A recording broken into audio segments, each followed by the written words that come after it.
व्यामोहक मणिवर्णनाथ हे दर्श आपका प्यारा है। स्वयं प्रकाशमान मनमोहन खिंचता चित्त हमारा है। अगहन अवगाहन के कारण किया बड़ों ने व्रत आगे।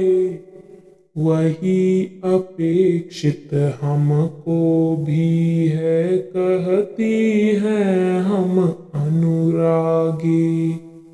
भूकंपावन होता जिसका महाशब्द अतिशय गंभीर।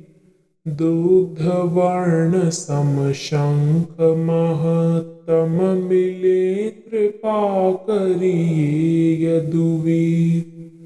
मंगल गायक अधिक सुरीले बाजे भी वे हम पावें। सुंदर दीप ध्वजा फहराती को भी मन से ललचावें।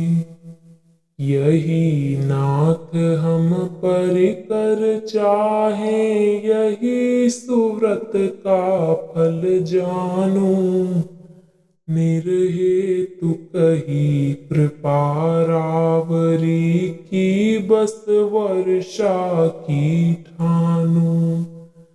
करु अनुग्रह वट दल शाही, हे हम चीर पसारे हैं। हे जानू जी अब ये ही मन के छंद हमारे हैं। हे जानू जी अब ये ही मन के छंद हमारे हैं।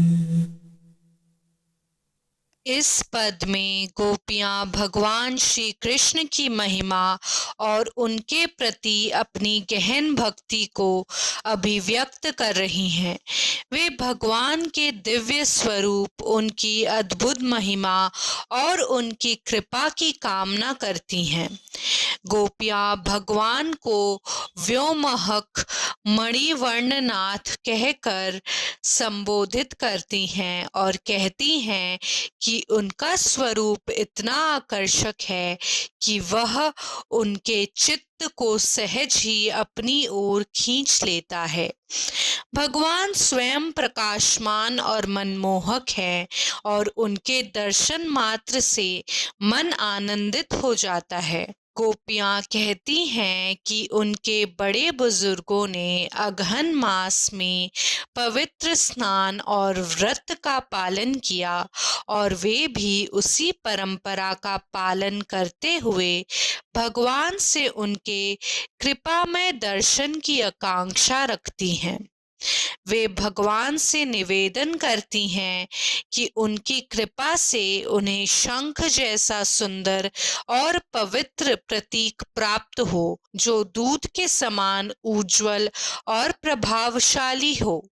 वे यह भी चाहती हैं कि उनकी भक्ति में मंगल गान करने वाले संगीतकार और सुंदर दीप ध्वजाओं का उपयोग हो, जिससे उनके अनुष्ठान और भी अधिक पवित्र और आनंदमय हो जाएं। गोपियां भगवान से प्रार्थना करती हैं कि यह सब तभी संभव है जब भगवान अपनी कृपा की वर्षा करें। वे भगवान को वटदलशायी शेषनाग पर लेटे हुए कहकर पुकारती है और अपने प्रेम और समर्पण का प्रदर्शन करते हुए उनके अनुग्रह की याचना करती हैं।